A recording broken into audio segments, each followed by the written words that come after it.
1960 அமெரிக்காவில் ஒரு வாலிபன் தொழில் தொடங்க வேண்டும் என்று ஆர்வமாக இருந்தான். அவன் ஒரு விளையாட்டு வீரன் என்பதால் அத்தொடர்பான பொருளை அடிப்படையாக வைத்து தொழில் தொடங்க அவன் விரும்பினான். அன்றைக்கு தேதியில் அமெரிக்காவில் அதிக விலை கொண்ட, அதிக எடை கொண்ட ஜெர்மானிய ஸ்போர்ட்ஸ் ஷூக்கள் மட்டும்தான் கிடைச்சிருச்சு.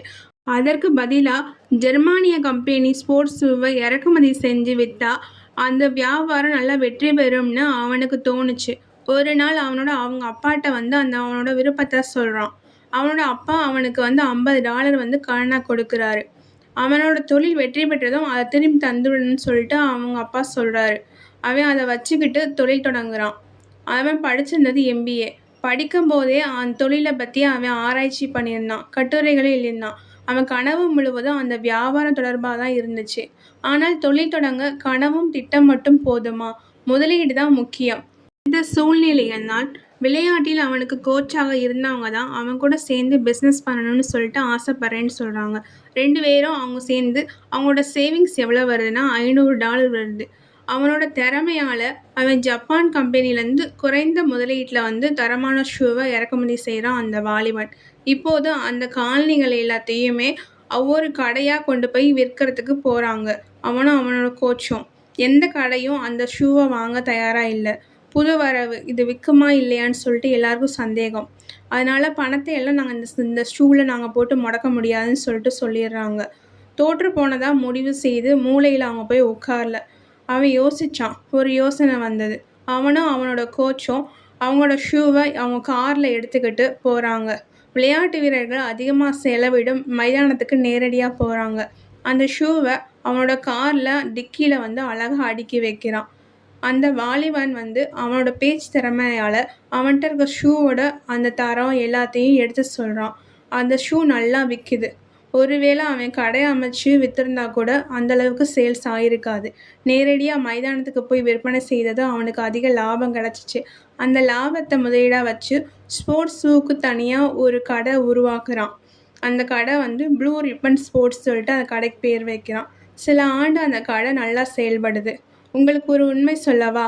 நமக்கு வரும் பிரச்சனைகள் தடைக்கற்களாக பார்த்தா அவை நம்மை தடுக்கும். அதே பிரச்சனையை படிக்கட்டுகளாக பார்த்தால் அவை நம்மை உயர்த்தி பெரிய இடத்துக்கு அழைத்து செல்லும். அவங்களுக்கும் ஒரு பிரச்சனை வந்தது. அந்த பிரச்சனைக்கு பிறகு அவன் சாதுரியமாக யோசித்தான். ஏன் நம்ம ஜப்பானிய கம்பெனிலேருந்து இறக்குமதி செய்யணும்? அந்த ஸ்போர்ட்ஸ் ஷூவை நம்மளே தயாரிக்கணும்னு சொல்லிட்டு அவன் முடிவு பண்ணான். அவனோட கோச் வடிவமைத்த எடை குறைவான ஸ்போர்ட்ஸ் ஷூவை தயாரித்தான். அவங்களுக்குன்னு ஒரு தனி அடையாளமாக அந்த ஷூவை அவன் விற்பனை பண்ணான். வெறும் $500 முதலீட்டில் ஒரு கார் டிக்கியில் வச்சு ஆரம்பிக்கப்பட்ட அந்த நிறுவனம் இன்று ஆலமரம் போல விஸ்வரூபம் எடுத்து உலகம் முழுக்க அதனோட கிளையை பரப்பியுள்ளது. பிரபல ஸ்போர்ட்ஸ் மெட்டீரியல்ஸ் நிறுவனமான நைக் அவர்கள் கடந்து வந்த பாதை மிகவும் பெருசு. நான் சொன்னதெல்லாம் வெறும் 10% தான். இந்த கதையை கேட்டுட்ருக்க நீங்களும் இதே மாதிரியான ஆசைகளோடும் கனவுகளோடும் இருக்கலாம்.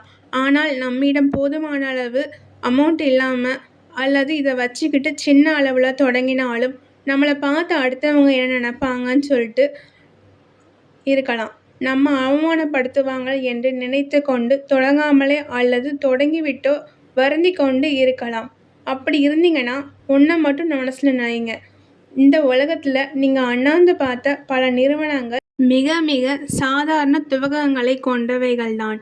அண்ணாந்து அதன் உயரத்தை பார்க்கும் நீங்கள் குனிந்து அதன் அஸ்திவாரத்தையும் பார்க்கணும்.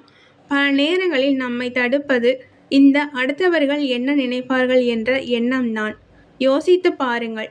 ஒரு கார் டிக்கியில் ஷூக்களை எடுத்துக்கிட்டு மைதானமாக சுற்றி விற்பது என்பது சுலபமான விஷயமா?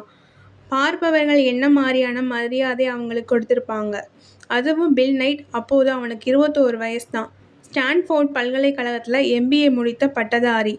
இதற்குத்தான் இந்தளவு படித்தாயா என்று நண்பர்கள் உன்னை போன்று பிறரெல்லாம் நல்ல சம்பளத்தில் வேலை பார்த்து கொண்டிருக்கிறார்கள். நீ மட்டும் இப்படி வெயிலில் சுற்ற வேண்டிய அவசியம் என்னன்னு சொல்லிட்டு அவனோட பெற்றோரும் கேட்டிருப்பாங்கதால. கேள்விகளுக்கு பயந்தால் வெற்றி கிடைக்காது. கேலிகளும் கிண்டல்களும் பயந்தால் வெற்றியை நினைக்கக்கூட முடியாது. ஒன்று சொல்கிறேன், வெற்றி பெற்றவனுக்கும் தோல்வி அடைந்தவனுக்கும் இந்த வரலாற்றில் இடம் உண்டு. கைகட்டி வேடிக்கை பார்த்தவனுக்கும் கிண்டல் கேலி செய்தவனுக்கும் நிச்சயமாக இடம் கிடையாது. அதனால் அந்த நபர்களுக்காக உங்கள் வெற்றியை நீங்கள் விட்டுவிடாதீர்கள். இது உங்களுக்கான களம். வீழ்ந்தாலும் வாழ்ந்தாலும் உங்க வாழ்க்கை. நீங்கள் தான் வாழ வேண்டும். உங்கள் முடிவுகளை நீங்க தான் எடுக்கணும்.